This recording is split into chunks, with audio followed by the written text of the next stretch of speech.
Hi, it's Sarah from South Fayette Township Library, and this week I'd like to recommend a nonfiction book. It's The Radium Girls, the dark story of America's shining women. This book was a New York Times bestseller, and it's written by Kate Moore. It's one of those stories that once you hear it, you're going to feel the same way as you did when you heard about Hidden Figures. Why hadn't I heard about this before? It's an extremely important story about the women who were dial painters at dial factories and what happened to them. Radium was discovered by Marie and Pierre Curie in 1898. And it was first used to treat cancer patients in 1902. In 1917, they started making a luminous paint that contained radium that was used to make glow-in-the-dark faces on watches and on clocks. 1917 was also the year that the U.S. entered the First World War. And soldiers really relied on glow-in-the-dark watches when they were in the trenches and at night.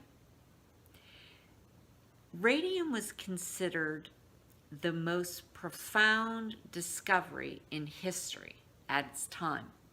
And since it was used to cure cancer, it was believed that radium had health benefits. It could cure any ailment, in fact, anything from constipation to gout, absolutely anything could be cured by radium. And it was advertised in products that you would never think of, like makeup. There were spas where you could go into water that had radium in it. It was supposed to be an elixir for you to keep you youthful.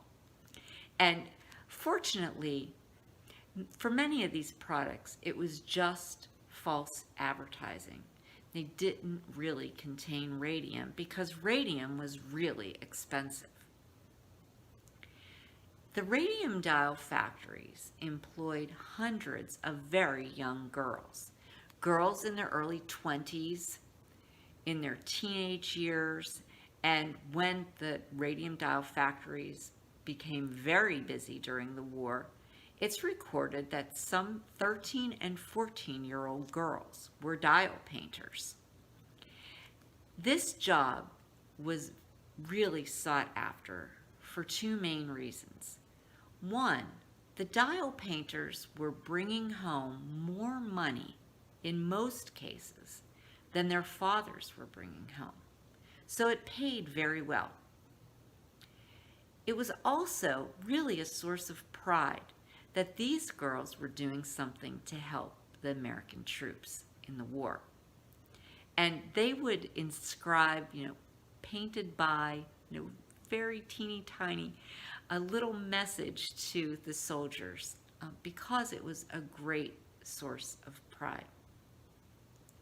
When the girls were at work in the radium dial factories, they had this glowing paint all over their bodies, speckles in their hair, on their eyes, in their clothes, on their skin, their hands, and their mouths. They were instructed by their employers to use a technique called lip pointing in order to paint these dials. And the way that you would lip point is that you'd take the paintbrush, dip it into the luminous paint that contained radium, and put it in between your lips to get a very fine point on the brush. Every time the girls put the brushes to their mouths, they were ingesting small quantities of radium. They weren't even worried about this because their employers told them that it was safe. Not only safe, but beneficial to their health. And everything was going along fine until these girls started getting sick. For some of the girls, they had horrific pain in their teeth, and they'd have to get their teeth pulled out, and they'd have horrible abscesses in their mouths. For others, they'd have pain in their hips, and it would give them problems walking. The doctors and the girls became convinced that it was the radium in this luminous paint that they were using that was causing their health problems. And they went to the people in charge of the radium dial factories. And now we have one of the best examples of corporate greed that you could possibly read about. The people running these factories wouldn't admit that radium was even harmful. And they certainly were not about to admit that these girls' ailments had anything to do with their employment as dial painters. But the girls just knew that they couldn't give up. And they fought bravely in court. And this is fascinating reading. Just for future girls, it was too late for them. They were fighting for labor laws so that healthy young girls wouldn't get radium poisoning like they had. This is such an important story, and Kate Moore really does great tribute to these women. You get to know who they are by name, what their family situation was. Were they married? Did they have children? Who their friends were at work? What they liked to do? Did they like to dance? One woman loved to wear hats. And they become so real to you as a reader. I hope you enjoy The Radium Girls. When you get the book, don't be intimidated because it's very, very thick.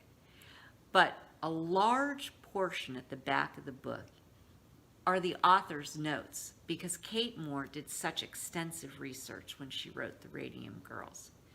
I hope you'll check it out. It's an important story. Let me know what you think, and have a great week.